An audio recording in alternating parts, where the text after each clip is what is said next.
Buenos días, mi coronel Alarcón. Buenos días para todos los asistentes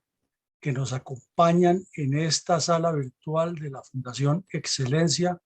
Liderazgo y Transformación. Hoy lunes 31 de enero de 2022, último día del primer mes del año. Y para contar o narrar o compartir con ustedes la emisión número 52 de este programa que se ha convertido en una necesidad de conocimiento para muchas personas en Colombia y en el mundo acerca de el conflicto armado en Colombia y en especial la historia como no ha sido contada con sus verdades ocultas y que desde luego no le conviene a los grupos narcoterroristas que se difunda como es y no como ellos quieren presentarla.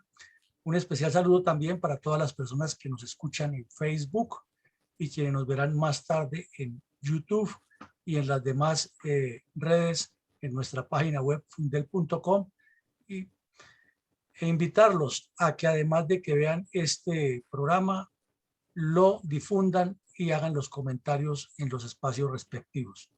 Para el día de hoy, en la emisión número 52, hemos tomado un muestrario, porque apenas es un simple muestrario de un periodo en el cual la cuadrilla Carlos Alirio Buitrago del ELN, célebre por la crueldad de sus actos, por el terror que ha sembrado en el oriente antioqueño, específicamente en la parte sur, limitante con el Magdalena Medio antioqueño, y en la región cercana a Medellín, con acciones criminales de lesa humanidad que siempre han sido enmascaradas por los teólogos de la liberación afines a este grupo criminal, por los cómplices incrustados en algunas organizaciones sindicales, por miembros, docentes y estudiantes de algunas universidades de Antioquia y por criminales de la peor laya que se esconden dentro de la población civil y coadyuvan a que este grupo criminal exista. Ya hicimos un ejercicio en los primeros programas de esta tarea diaria de contar cómo se formó este grupo y cómo lo estructuró el sacerdote Bernardo López Arroyave, después asesinado por otros delincuentes que le cobraron cuentas dentro de su mismo estilo de trabajo criminal contra Colombia. Pero en el día de hoy queremos tratar el tema del reclutamiento y el empleo violento, el empleo absurdo, el empleo criminal de algunos niños que llegaron a convertirse en temidos delincuentes de esta cuadrilla en el oriente antioqueño, con acciones que, como en cada caso lo veremos, aterran por la sevicia con que la hicieron y por la dinámica con que se realizaron contra el resto de sus familias y de campesinos y de personas comunes y corrientes de esta región. Entonces, sin más preámbulos, iniciemos con el ejercicio. Muchas gracias, coronel. ¿Cuáles son los criterios de incorporación de menores de edad a las cuadrillas del ELN? El ELN es un grupo que, como lo hemos insistido aquí y en algunas entrevistas en los medios de comunicación, depende de un cordón umbilical muy nexo y muy fuerte, con un grupo de sacerdotes dentro y fuera de Colombia que gravitan alrededor de la teología de la liberación, que propone un hombre nuevo, no ser dogmáticos, transformar al cristianismo en marxismo-cristianismo y instaurar un gobierno popular en el cual las guerrillas no son el estímulo a la subversión, como dirían las FARC, sino que las guerrillas son parte del pueblo, es decir, que dentro de la teoría del ELN, el pueblo en armas es el ELN, y de esa razón y de esa forma no se les puede considerar por aparte. Entonces, cada vez que se sienten a negociar la supuesta paz, hay que estar negociando con todas sus organizaciones sociales, y a eso es lo que le llaman hablar con el país. Ellos no les preocupa hablar para que se diseñen nuevas estructuras de poder o que se diseñen nuevas formas de poder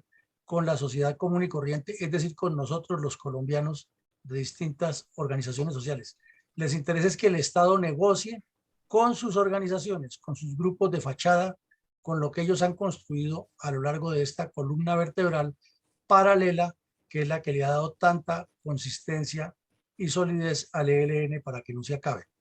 Y dentro de esa línea de acción trabajan unos grupos, de los muchos que trabajan, que llaman las comunidades eclesiales de base.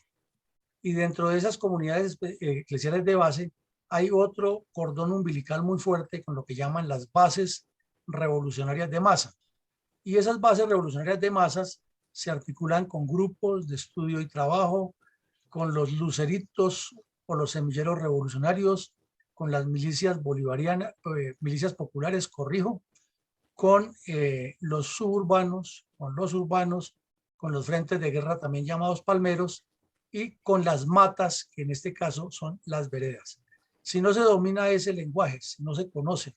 esta mecánica, es difícil entender cómo se articula el ELN por dentro y cómo viene a configurar ese proyecto que presentan de negociar siempre pensando en ganar espacio político, diplomático, más no en entregar las armas, porque eso no está en su diccionario, ni en su plan, ni en dejar de tener armas, porque ellos consideran que es con este elemento que pueden avanzar, y por eso descaradamente dicen que siguen secuestrando y que siguen robando hasta que no les entreguen el país,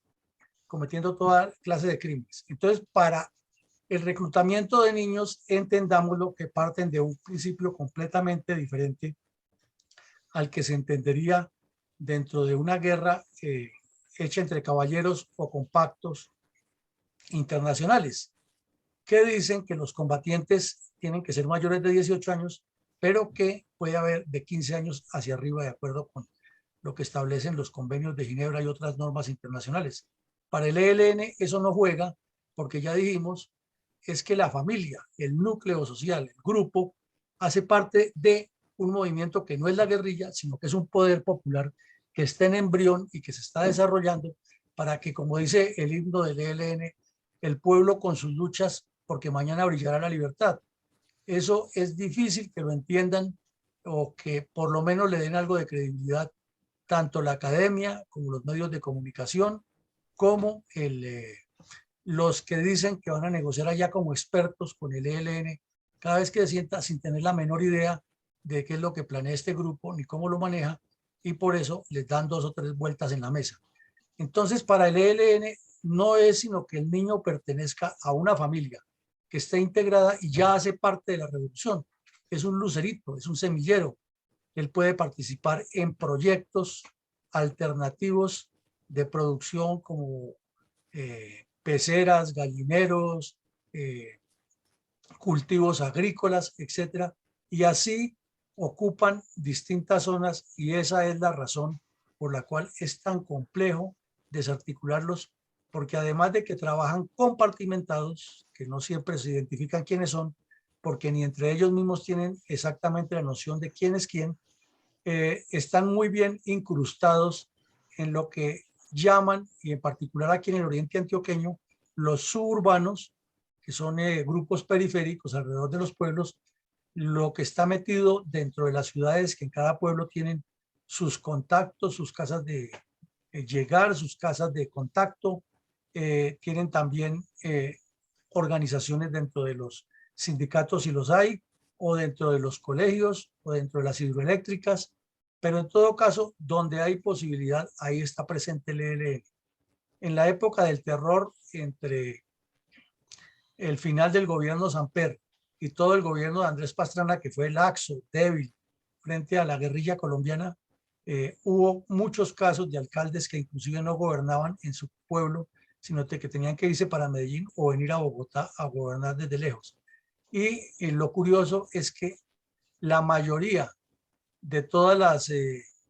presiones, de todo el terror, de toda la intimidación, la recibían de parte de menores, de inclusive de 15 años, que llegaban armados a entregar los panfletos, a secuestrar a varios alcaldes, los tuvieron secuestrados también, y inclusive a unos los asesinaron, y casi todos esos hechos los cometieron menores de edad. Pero repetimos, para el ELN, con su dinámica y su lenguaje oscuro, malintencionado, y que tiene un gran respaldo, eso no se puede esconder, de algunos sectores de la curia incrustados en la teología de la liberación. No es un hecho de violencia, sino que es parte de una revolución popular en la que el pueblo con sus luchas, donde mañana brillará la libertad, como dicen en su himno. Entonces, esos son los criterios de reclutamiento, muy complejos de entender, muy difíciles de pasar, de digerir, pero es una realidad que se vive en los sectores del país donde hay cuadrillas del ELN.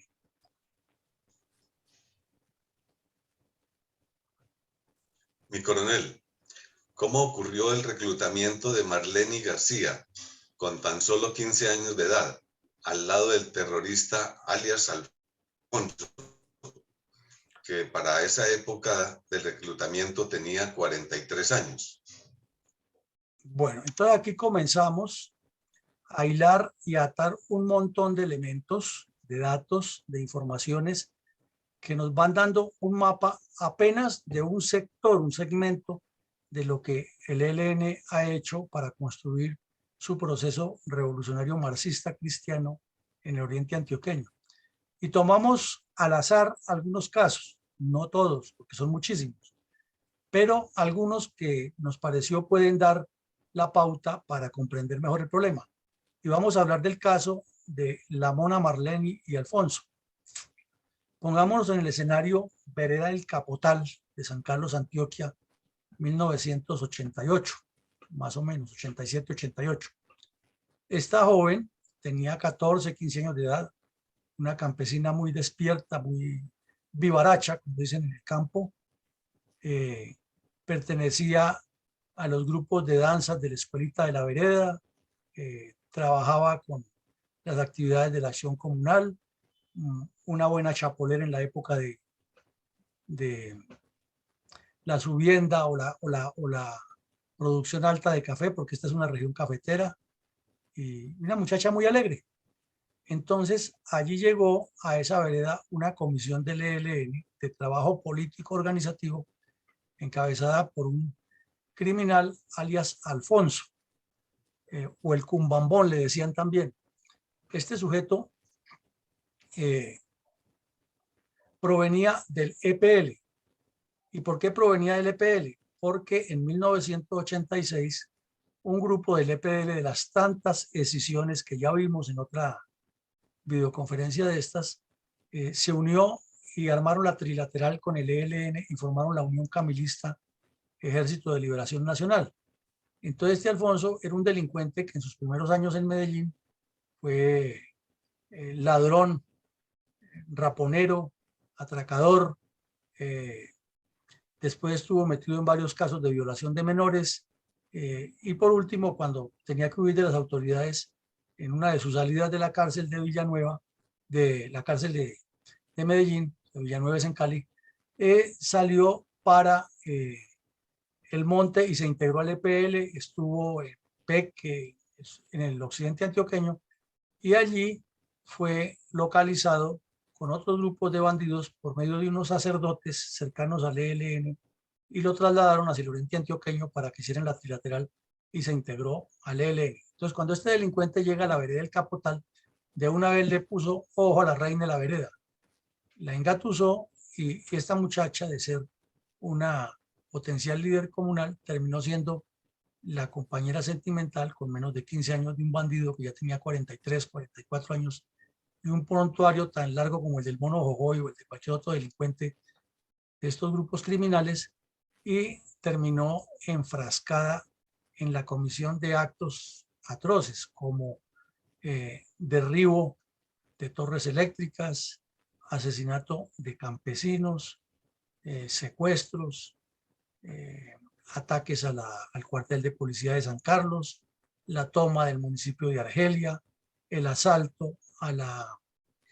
estación de Cemento Río Claro en Río Claro, Antioquia, salidas a la autopista Medellín-Bogotá a incendiar vehículos, y apenas tenía 15, 16 años cuando hacía todo esto esta joven. Y uno de los crímenes más atroces, como lo veremos más adelante, fue el asesinato de otra campesina amiga de ella, de la misma edad, que se había criado con ella en la vereda, también menor de edad, que se llamaba Franci Loaiza García. Entonces, como vemos aquí, hay una primera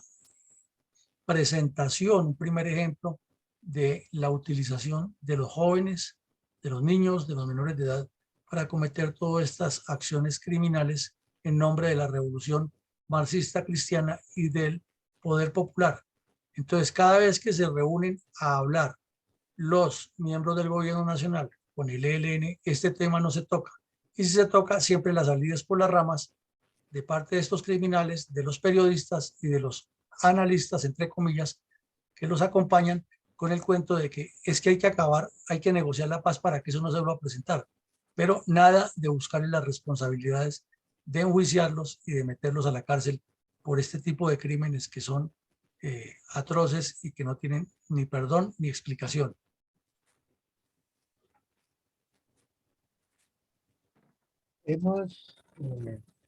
¿Quién era alias Palizada y cómo se produjo el reclutamiento de Henry Restrepo y los Bayunos? ¿Y cuál fue la crítica vivencia de estos niños en la guerrilla? Bueno, entonces comencemos por explicar quién era alias Palizada. La primera cuadrilla que llegó a esa región del suroriente antioqueño fue la 9ª cuadrilla de las FARC. Ya llegaron Marcos Calarcá y otros delincuentes del Valle del Cauca a instalarse y a abrir zona, como llaman las FARC. Y en esa época había un ladrón de ganado en la región, que era un abijeo que se robaba una o dos reses, iba y las vendía en un pueblo, y de eso vivía, más bien borrachín y violento. Entonces las FARC le dijeron a este tipo que desocupara la región o que lo mataban porque estaba convirtiéndose en dolor de cabeza para los ganaderos que en ese tiempo le pagaban dinero a las FARC. Ese es otro episodio de la historia real del Magdalena Medio, allá donde nacieron las autodefensas de Henry Pérez y de otros. Todos ellos, inclusive el señor Izaza, le pagaron al principio cuota a las FARC, y eso es lo que ocasionó que se les voltearan después, y peor cuando llegó el narcotráfico. Pero entonces este señor, alias Palizada, como le decían, se quedó en la región y armó un grupo del que recibió inicialmente apoyo de las FARC, o sea, pasó de delincuente común a ser delincuente de las FARC, pero pronto tuvo dificultades con ellos y se abrió y formó algo que llamó el Comando Independiente Revolucionario CIR en la región del suroriente antioqueño. Y estando en esa actividad delictiva, apareció el ELN y decidió unirse e integrarse con el ELN, y eso fue todo un protocolo dirigido por el padre Bernardo López Arroyave para traerlo a que se integrara. No fue que usted a partir de mañana se une, sino que hicieron varias reuniones, le hicieron muchas sesiones de información para integrarlo, todo un proceso de inducción y de integración al grupo, tratando de vincularlo a la teoría del hombre nuevo, de no ser dogmático según lo que dicen los helenos, y de integrarlo al proceso de la construcción del poder popular en la región. Entonces, no fue sorpresa para el ELN ni para los que estaban allí, es que todos los integrantes de esta cuadrilla del señor Palizada, que también coincide más o menos con la edad de Alfonso, ya tenían niños de 14 y 15 años. Entre ellos destacamos el caso de los Bayunos Correa, eran tres jóvenes de 13, 14 y 15 años, dos muchachos y una niña, ya tenía 14, provenientes del municipio de Caicedonia Valle, zona primero de una tradición violenta, como lo hemos visto en otros conversatorios, y segundo, de gran cultivo cafetero. Entonces se han venido a abrir zona en el suroriente antioqueño para ubicarse allí y trabajar. Y encontraron una parcela pequeña y estaban allí fundándose. Y Henry Restrepo también era de familia proveniente del Valle del Cauca, pero el papá ya había muerto en un accidente de tránsito y vivía con la mamá y los hermanos en dificultades económicas muy fuertes. Pues estos cuatro muchachos hacían parte de la cuadrilla de Palizada y con ellos ya había hecho varios atracos que el ELN los hacía en ese tiempo también muy comúnmente, a lo que llaman los camiones de la Parva, ahí en Antioquia. Y los camiones de la Parva pues, son unos carros que llevan las golosinas y los dulces y las galguerías de allá, de Medellín o de los pueblos principales a las veredas. Entonces los delincuentes de Palizada los esperaban, los atracaban y les robaban la plata. También atracaban los carros de valores, que en ese tiempo no se usaba mucho el helicóptero por los costos para llevar el dinero a la caja agraria, y lo atracaban en el camino. Atracaban naturalmente los buses escalera, bajaban los pasajeros y les robaban todos los relojes, las joyas y lo que llevaran de valor más el dinero. Entonces eso lo hacían los del Comando Independiente Revolucionario de Palizada, y también lo hacía el ELN y las FARC, todos por parejo hacían lo mismo. Entonces aquí estos muchachos ya tenían una formación, como dice el ELN, un poco desviada y distorsionada del concepto revolucionario. Los metieron a las escuelas de niños, y ahí fue donde descubrieron ellos que no eran los únicos, que en el oriente antioqueño familias enteras ya estaban siendo reclutadas para integrarse al proceso, que a los niños los sacaban de las casas, los llevaban a campamentos y les enseñaban desde pequeñitos toda la doctrina revolucionaria de la liberación nacional, para que en el largo plazo se conviertan en terroristas y delincuentes. Pero además los organizaban, como ya había hecho el padre Bernardo López, en la estación Cocorná, en grupos muy definidos de deporte, de organización social, de trabajo comunitario, de salud. O sea que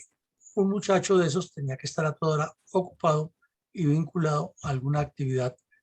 organizativa, porque ante todo la esencia de un heleno, de un miembro del ELN, es el trabajo político organizativo. Eso tampoco lo han querido entender quienes negocian con el ELN y van y se sientan allí a que el ELN les dé 20 vueltas. No saben cómo es que manejan las masas y no entienden que la organización del ELN gravita alrededor de ese concepto del trabajo político organizativo para la construcción del poder popular. Y de paso les van enseñando que a los dirigentes públicos hay que irlos presionando y metiendo en rienda para que trabajen al ritmo del ELN. Aprenden mucho de organización comunitaria, de desarrollo comunal y sobre todo métodos de coacción y de coerción para que la comunidad y los dirigentes trabajen a su ritmo. Entonces, de esa manera, Henry Restrepo y los bayunos terminaron inmersos ya con el ELN en lo mismo que hemos mencionado ahí, porque básicamente es lo que hacía el ELN o hace en esa época en esa región: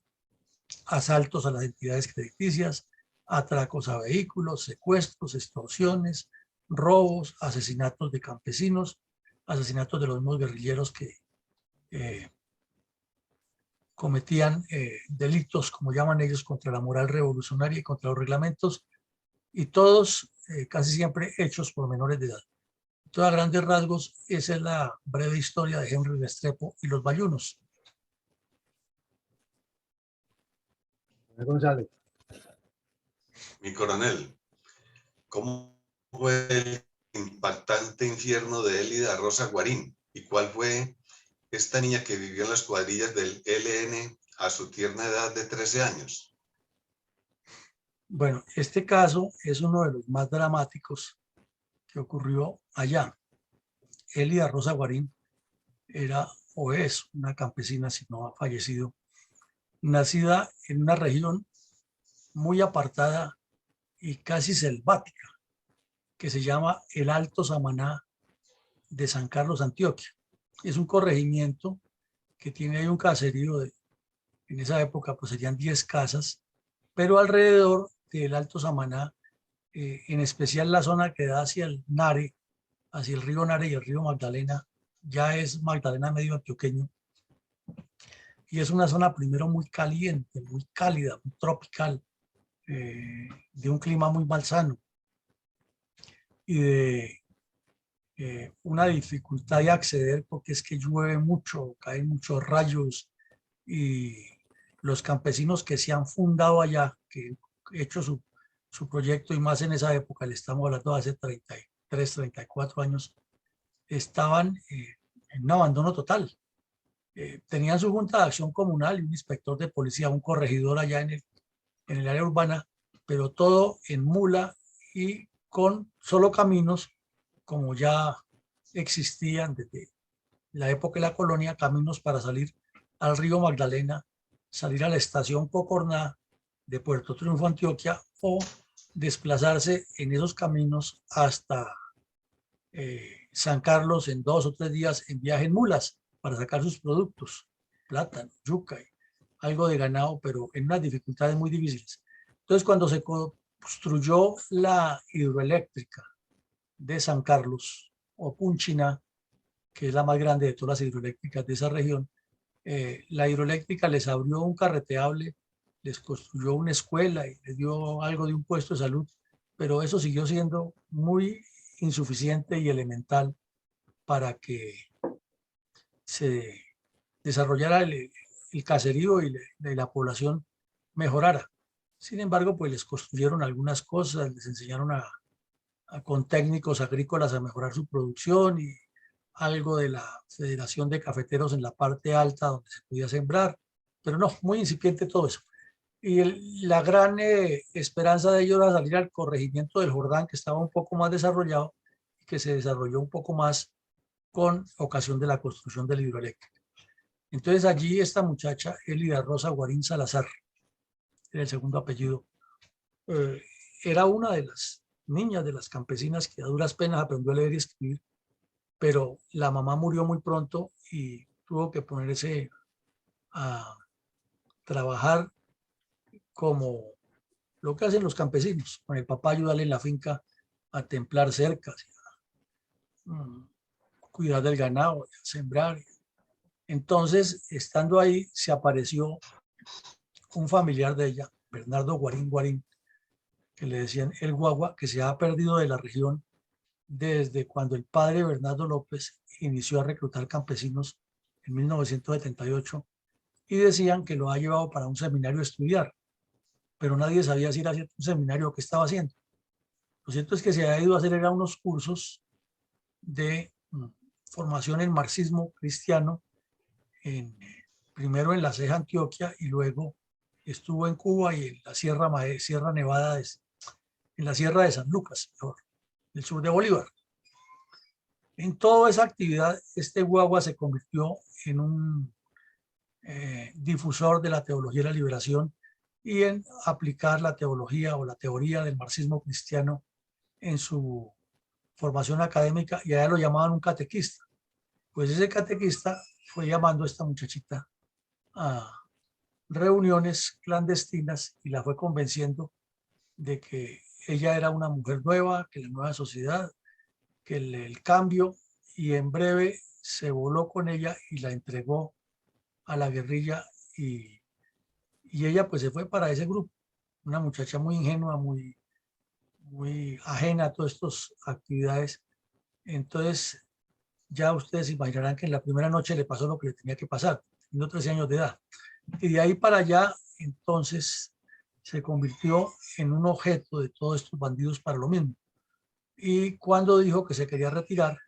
su primer prueba de fuego fue entregársela a palizada para que fueran a asesinar a un campesino que, según el ELN, les debía cuentas ahí en los límites de la autopista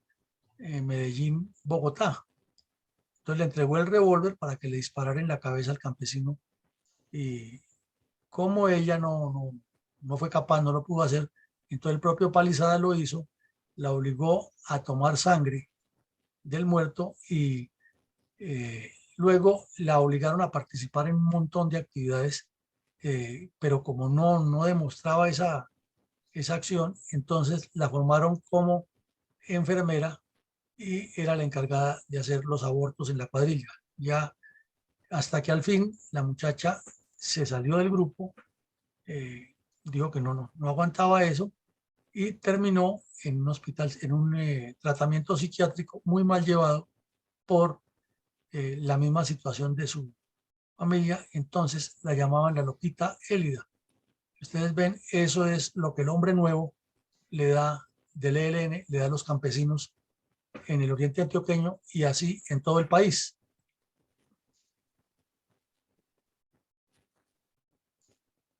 ¿Cómo fue el reclutamiento, paso por el ELN y final de los hermanos López Maya de la vereda El Capotal de San Carlos? Este es otro caso de esos aterradores. Ya hemos nombrado varias veces la vereda del Capotal. Es que en ese sector hay unas veredas que son muy productivas de café, muy pobladas y con mucha juventud en esa época y seguramente ahora, porque son familias muy prolíficas. Entonces lo que ocurrió allí es que llegaron hace 30, hace 60, 70 años, llegaron los abuelos, se fundaron en unas parcelas, se las repartieron y luego cuando tuvieron hijos las redistribuyeron y esos hijos a los nietos. Entonces eran parcelas grandes que cada vez eran más pequeñas y ahora deben ser más pequeñas todavía. La familia López Maya también había venido del Valle del Cauca por la razón que ya conocemos de la violencia en los años 60 y por la razón que ya conocemos del cultivo del café, en lo cual son muy hábiles y conocedores, especialmente en el norte del valle, donde se han conjugado todas esas violencias. Entonces, la familia López Maya se asentó allí, estamos hablando del año 88, sus hijos tendrían 14, 15 años, los dos hermanos, dos campesinos, más bien torpes en el hablar, con apenas primero de primaria, pero trabajadores muy buenos y como campesinos muy conocedores del agro y muy hábiles para moverse en todas esas breñas, en todas las montañas, en todos esos matorrales, porque eso es una zona que en la medida que se aproxima al cerro La Cariblanca es completamente boscosa y de difícil acceso. Entonces, los hermanos López trabajaban allí como campesinos y aparecieron todos esos grupos. Omar, uno que ha sido sacerdote del ELN, Marlene, Alfonso, el propio cabecilla de la cuadrilla, una monja que era la mujer de él, que se llamaba Patricia, Sandra Patricia, y le decían Viviana en la guerrilla, y ella era la encargada de adoctrinarlos. Y terminaron estos muchachos, después de ser dos campesinos muy apreciados y muy pedidos en la vereda, porque donde había que ir a echar asadón o coger café, los llamaban por su capacidad de trabajo y por su alta producción. Eran muy hábiles para desgranar el café, entonces eran capaces de llenar más canastos que los demás y muy motivadores para que los demás lo hicieran. Pronto los convencieron y terminaron los dos inmersos en una cantidad de delitos fuertes.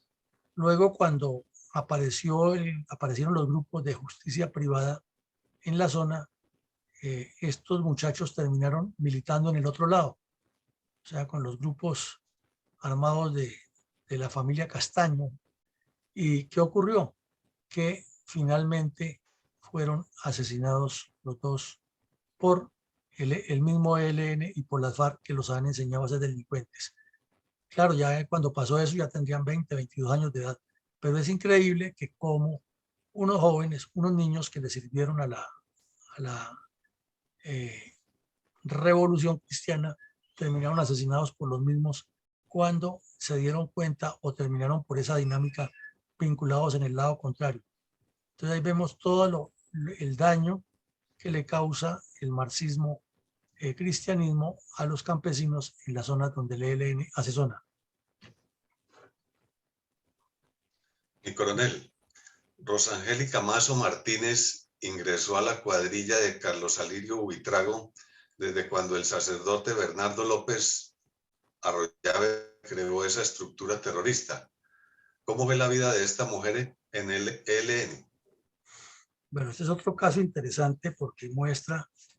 las aberraciones tan extrañas que pueden ocurrir dentro de esos procesos del hombre nuevo y de las familias revolucionarias para el poder popular. Vimos en el episodio entero, cuando analizamos la formación de la cuadrilla Carlos Alirio Buitrago, que el sacerdote Bernardo López no formó grupos individuales ni personas, sino que su trabajo era ir a concientizar veredas enteras, matas, como dicen en la matas con todas sus ramas, sus raíces y sus frutos, como dicen en el lenguaje figurado o en clave del ELN. Esta joven, Rosa, tenía para la época 12 o 13 años y el padre de ella, que le decían el pichón, era el carnicero de la vereda, y el que encargado de sacrificar las reses y de sacar la carne ya cortada también para comerciarla en esa región, y la comerciaban salada, se inventaban la forma de venderla. Entonces, como el padre Bernardo López fue reclutando familias enteras, la familia de los pichones, como les decían, y les decían los pichones porque todos eran de estatura menuda y muy ágiles. Además, con las virtudes, esta muchacha tenía una habilidad espectacular, podía escribir al mismo tiempo con las dos manos, a la misma velocidad y con muy buena letra y además muy buena ortografía. Tenía mucha facilidad de expresión, tenía habilidad para las artes, cantaba muy bien, pero ahí donde comienza uno a ver cómo personas con esos talentos, por estar por allá metidas en esos entornos tan riesgosos, terminan su vida en otras actividades distintas a lo que corresponde. Y su tragedia comienza desde que el sacerdote decide que ella tenía que ser la esposa de uno de estos bandidos de la familia Buitrago Ramírez, como ya vimos aquí, de los hermanos Carlos Alirio, que fueron asesinados por estar integrados a esas comunidades cristianas de base que apoyaban al ELN. Los asesinaron los grupos de autodefensa del Magdalena Medio. Y a esta muchacha, a uno de los hermanos mayores de ellos, que ya tenía para la época casi 30 años,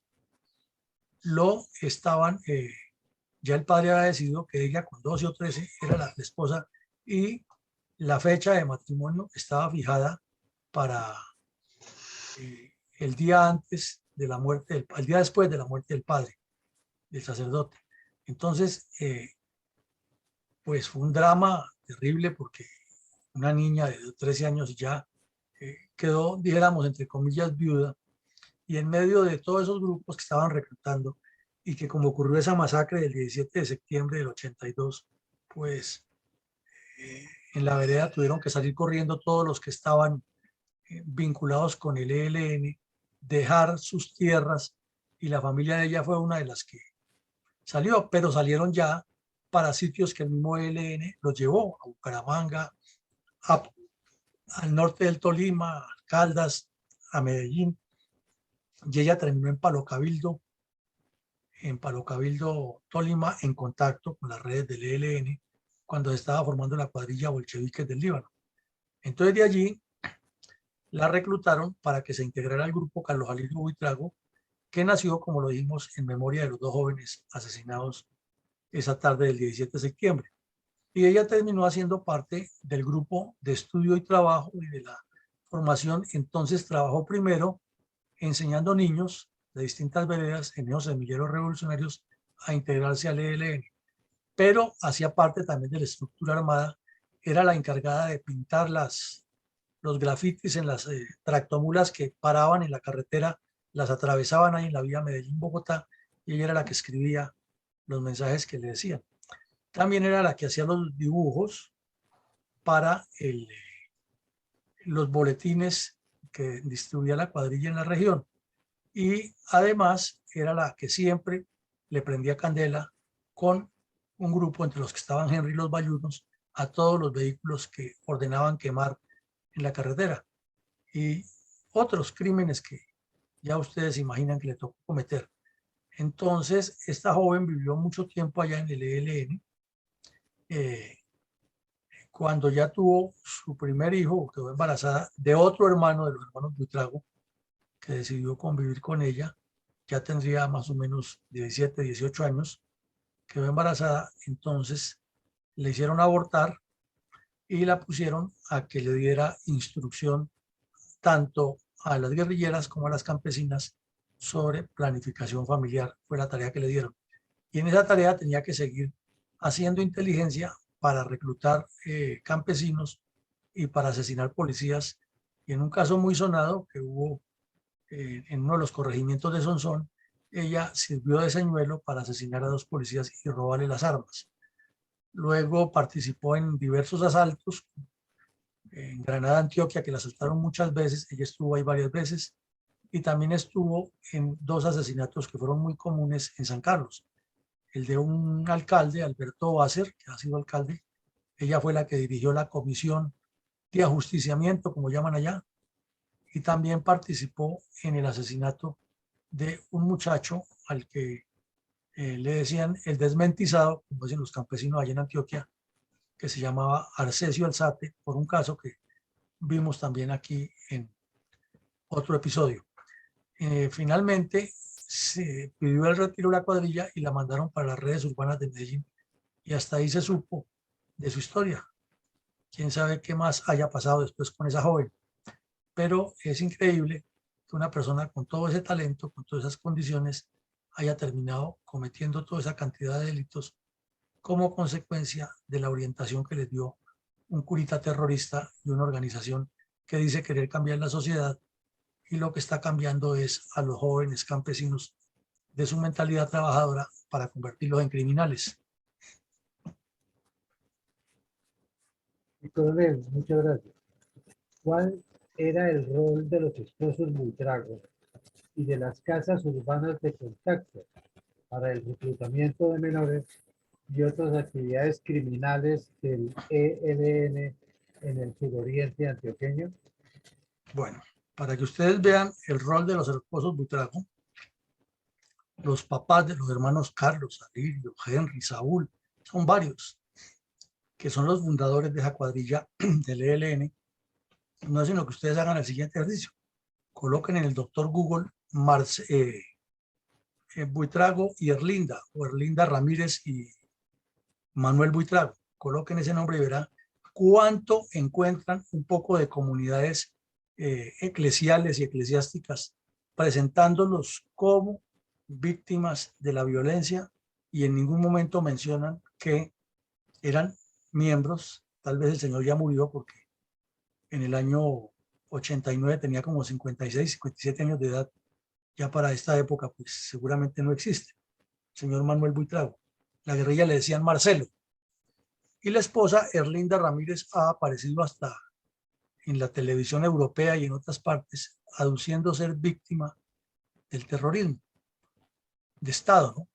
Pero en realidad, y eso aparece en un poco de versiones, ustedes las encuentran en YouTube, ¿no? En Facebook y en ¿cómo se llama? En Facebook no, sino en Internet. Internet la buscan y la encuentran. Pero nunca cuentan que estos señores fueron los que instalaron una casa de contacto en el municipio de Argelia, Antioquia, y ahí fue donde se planeó y coordinó el primer asalto que hizo la cuadrilla Carlos Alirio Buitrago contra un municipio, y fue contra el municipio de Argelia. Y ellos eran los que tenían la casa de contacto. Y allá estuvieron Elida Rosa, Henry, los Mazo, varios hermanos Mazo, y de ahí salían para el Magdalena Medio o para el nordeste antioqueño, recibían los cursos y regresaban. Y de ahí planearon acciones criminales en Sonsón, en Río Verde, Los Henados y en distintas regiones del suroriente antioqueño. Luego, cuando ya, como dicen en el argot de los terroristas, se quemó el sitio, entonces los trasladaron nuevamente al campo y estuvieron en otro sitio donde también sirvieron de epicentro para muchas actividades criminales del ELN, que era en la vereda Los Medios de Granada, Antioquia. Allí tenían una casa de contacto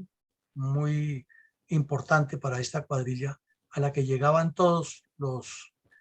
procedentes de distintas partes del país y de la misma región de la cuadrilla Calvario Buitrago, a todo tipo de coordinaciones.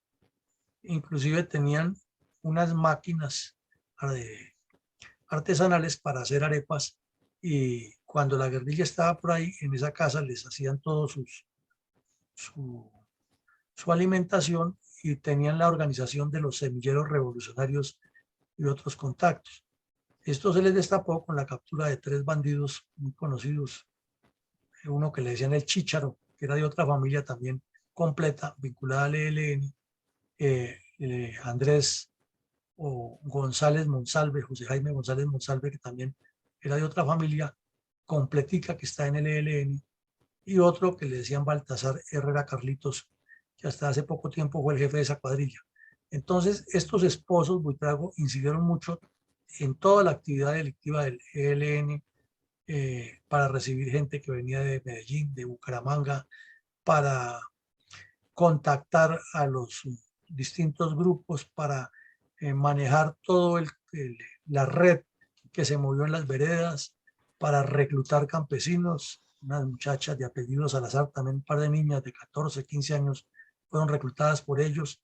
cerca de esa vereda. Las llamaban las talanqueras, porque así le decían al papá, el talanqueras. Tenían contactos muy fuertes con un inspector de policía al que el ejército le encontró 250 kilos de dinamita en la inspección, y él se salió por las ramas con el cuento de que ese era los explosivos que le han dejado para cuando hicieron un trabajo en una carretera, y como nadie los había utilizado, los tenía guardados ahí, pero no sabía qué hacer con eso. Disculpas mil. De ahí, en esa casa se reunían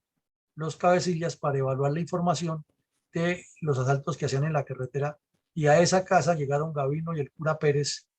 en un momento crítico, cuando hicieron la reunión nacional del ELN ahí en Antioquia en el año 88, 89. Y también desde esa casa se planearon muchas acciones criminales con terroristas venidos de Medellín que participaron en otros asaltos. Cuando hubo uno de los tantos asaltos en la autopista Medellín-Bogotá, en un combate con la policía, hubo varios heridos, y ahí estuvieron en esa casa y los curaban. Entonces, decir que son víctimas, pues es propaganda, porque si fueron víctimas de que sus hijos fueron asesinados, pero que la verdad la cuenten completa. ¿Qué más hacían esas víctimas a favor del terrorismo? Muchachas a las que se les practicaron abortos también terminaron en esa casa, en cuidado. Mejor dicho, era como una especie de campamento de Raúl Reyes en la frontera, pero esta vez del ELN, dentro de la vereda Los Medios de Granada, Antioquia. Mi coronel, ¿cuáles fueron los móviles para el asesinato de la joven campesina Francisco Loaiza en la vereda Palmichal en diciembre del 89 por parte de la cuadrilla Carlos Alirio Buitrago? Bueno, entonces pongámonos en el escenario. Francis Loaiza estudió con la Mona Marlene, eran vecinas prácticamente. Pues vecinas en el campo, sabemos que ellos llaman vecinos a casas que quedan a media hora y una hora de camino entre los cafetales y entre los caminos enlodados, y como es esa zona tan difícil de movimiento allá, pero eran compañeras de estudio, eran amigas, y también esta muchacha Franci era muy despierta. El tema es que cuando la Mona ingresa al ELN, le propone que ingresen las dos, y Franci le dice que no, que ella tiene en Medellín unos amigos y que se va a ir a trabajar de empleada de servicio a una casa en Medellín donde le den trabajo. Entonces todos sabemos que para la época de diciembre en Colombia, sea en la ciudad o en el campo,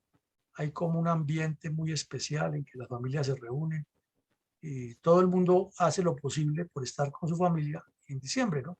Regresar a encontrarse con los padres, con los hermanos. Y más hace 30, 35 años, pues eso tenía mucho más arraigo que ahora. Y en el campo sí es, o en los pueblos eso es muy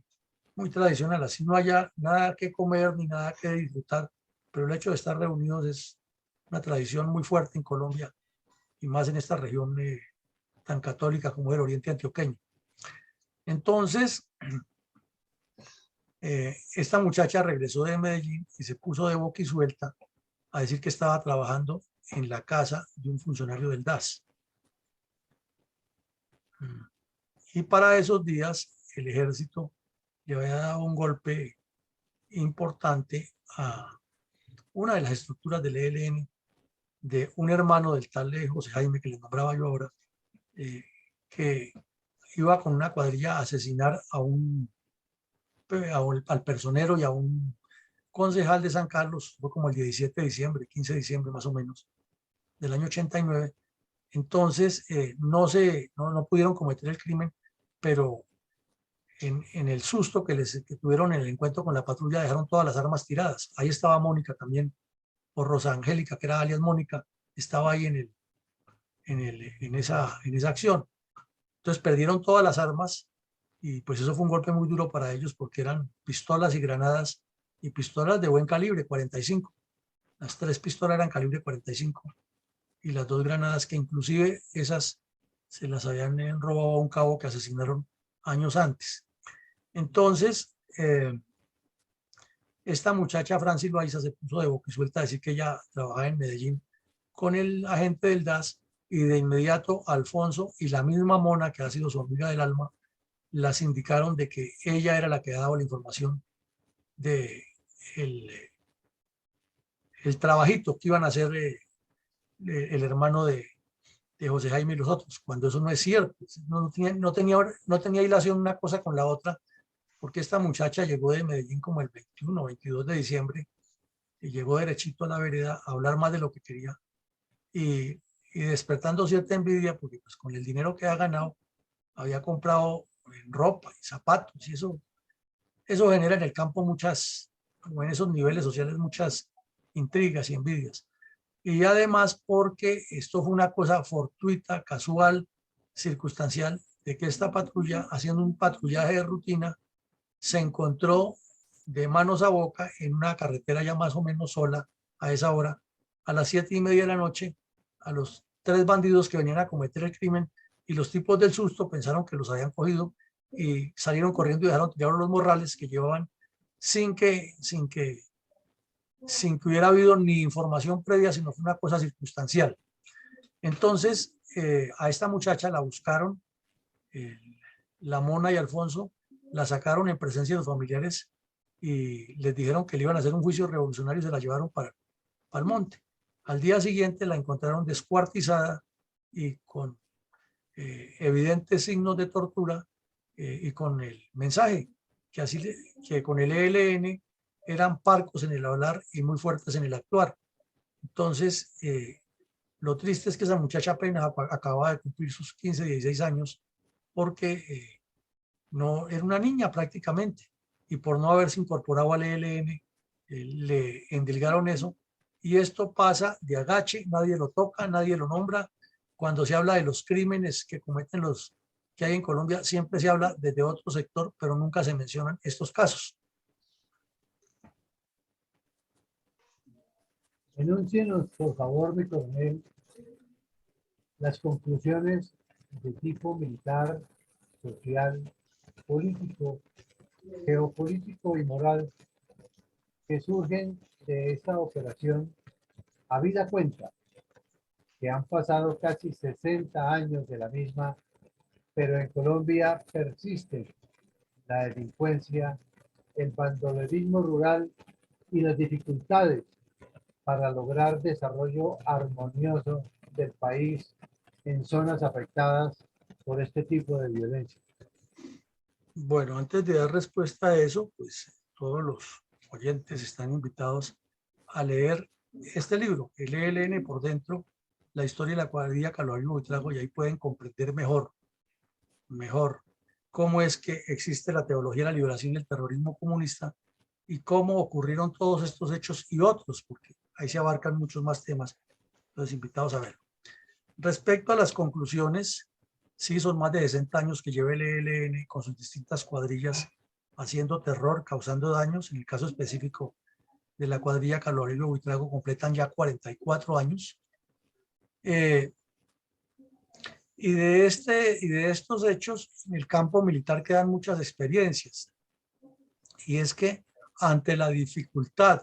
de combatir este fenómeno, porque es materialmente imposible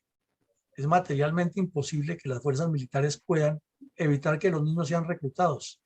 evitar esa organización clandestina que hace el ELN de integrar familias completas, evitar que a los niños les entreguen esas misiones tan criminales como las que vimos que les colocan a hacer. Eso militarmente es imposible. Entonces la presencia militar requiere que vaya acompañada de un fuerte componente del Estado, pero no es de politiquería para robarse los recursos, sino que esa acción militar contra los cabecillas, que debe ser psicológica, de inteligencia, de patrullaje permanente, de dotación con medios para que las tropas puedan actuar con rapidez, debe tener también un fuerte componente de la institución o de la institucionalidad paralela para que se pueda evitar o ir minimizando eso hasta que no ocurra más, porque los campesinos lo que necesitan es educación permanente para que la guerrilla no los engañe. La Iglesia Católica tiene la obligación de purgarse por dentro, porque en la Iglesia se sabe y ellos conocen que esos elementos están ahí metidos y que no se han acabado, y la prueba es que ahí los tenemos todavía haciendo daños y legitimando el terrorismo comunista del ELN. Entonces, es un trabajo que requiere la participación militar, pero una integración total de muchos estamentos. En el campo social, pues es obvio que el Estado colombiano tiene que combatir el principal fenómeno, que es la corrupción, que es el que no permite que las fuerzas militares desarrollen su labor de integración con la comunidad, ni que esas comunidades se desarrollen como debe ser, ni que haya orden y seguridad, sino que cualquier delincuente que llega con argumentos, como siempre colocamos esta foto de los bandidos tomando cerveza con las armas, demostrando fuerza, se convierta en un referente y en una forma societal de estructurar núcleos humanos, porque el Estado ha sido incapaz de llegar con educación, con formación, con desarrollo y con atención a los problemas sociales que son muy bien manipulados para convertir a estos campesinos en terroristas. Entonces, no es asistencialismo, sino es proyecto lo que se necesita. Y proyecto en el cual se integren las comunidades, como sí lo hacen estos bandidos del ELN, integrándolos a la teoría del poder popular con proyecciones a largo plazo. En el campo político, ahora que estamos en época electoral, nos sirve para reflexionar, es que seguimos en un país sumido en la politiquería, la corrupción, la polarización, la demagogia, y no se ve ni se escucha por ningún lado ningún proyecto concreto que llegue al alma, que llegue a la médula, a la almendra de lo que pasa, al núcleo del problema, y siempre es la sátira, las agresiones y el pueblo manipulado para un lado, para otro, enfrentado en polarizaciones que la más de las veces ni las entiende, pero que es víctima de esa marejada de hechos manipuladores. Entonces, en la parte política hay una responsabilidad enorme de la dirigencia de todos los partidos, grupos y movimientos en darle un vuelco a esto, construir un proyecto o construir proyectos de Estado, de sociedad, de país, de nación, no en esa politiquería de repartir puestos y burocracia,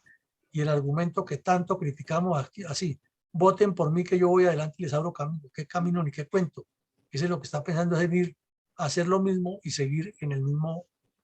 bloque. Y ahora que vienen las elecciones, entonces no, finalmente nos toca votar por el menos malo para que esto no se caiga. Entonces queda la duda si lo que estamos haciendo todos es colaborando o coadyuvando a prolongar una agonía que finalmente se convertirá en metástasis. En el campo geopolítico sí que deja enseñanzas claras esto sobre el terreno,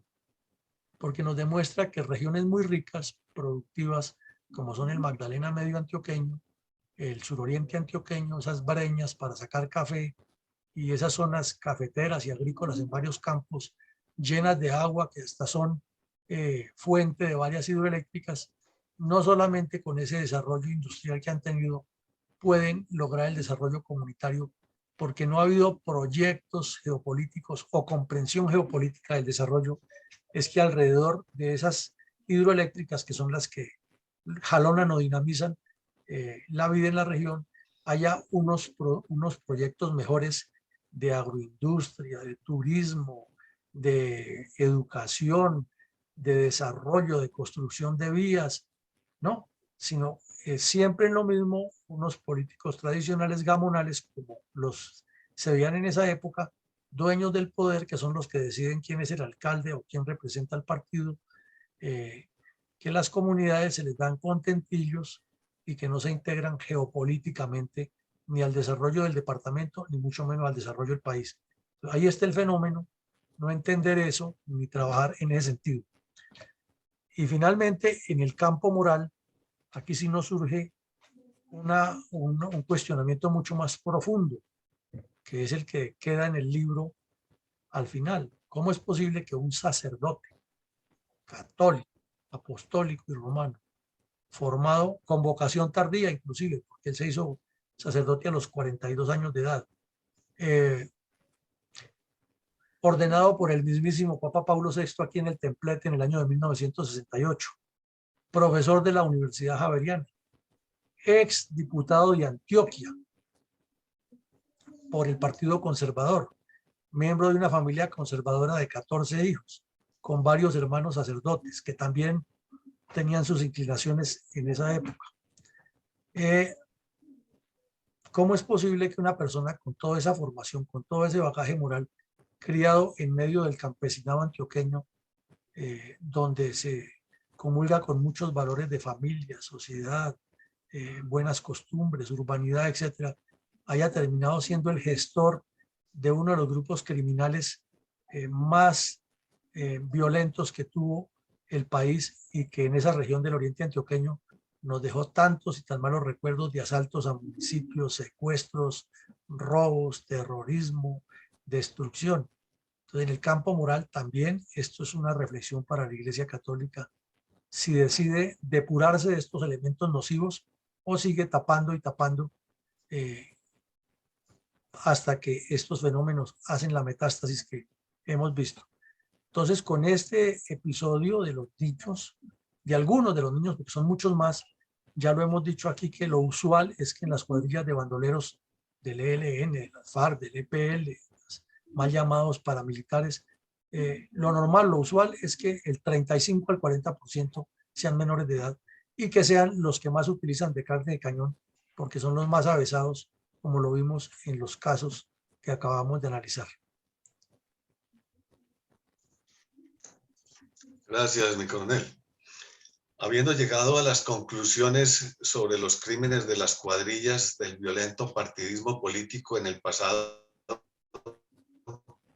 el video institucional y las palabras finales, con la invitación para el próximo episodio de otra de las pandillas bandoleras adoctrinadas por el comunismo, que en la actualidad se transformaron en esos grupos terroristas, los mismos que a pesar de las extensas y costosas negociaciones, aún continúan delinquiendo con respaldo ideológico internacional y la ayuda financiera del narcotráfico. Bueno, entonces, antes de ver aquí la ayuda final, queremos contarles que mañana tendremos otro caso muy interesante, que es una de las operaciones que hizo el Ejército Nacional contra otra cuadrilla de bandoleros al inicio de las FARC, cuando todavía no se han constituido como FARC como tal, pero eran guerrillas comunistas. Ese es mañana a las 7:30 de la mañana. El miércoles y jueves tendremos otros dos casos muy interesantes por analizar y el día viernes tendremos la reconstrucción de la violencia liberal conservadora en Urrao, en la zona del suroriente antioqueño, suroccidente antioqueño, no solo Urrao. Y esta noche, invitados todos, no solo a que asistan, sino que traigan mucha gente. Tenemos un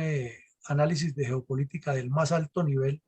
que es cómo Israel ha utilizado el desarrollo tecnológico, el asombroso desarrollo tecnológico que tiene ese país siempre, para hacer un trabajo geopolítico y diplomático muy interesante con el caso específico de la plataforma Pegasus, que ha servido para desarticular bandas criminales, grupos terroristas en distintas partes del mundo. Entonces, invitados todos a esas dos sesiones, porque creemos que a esas sesiones, las 4 que quedan esta semana por la mañana, la de esta noche y otras que vendrán, que les estaremos informando oportunamente.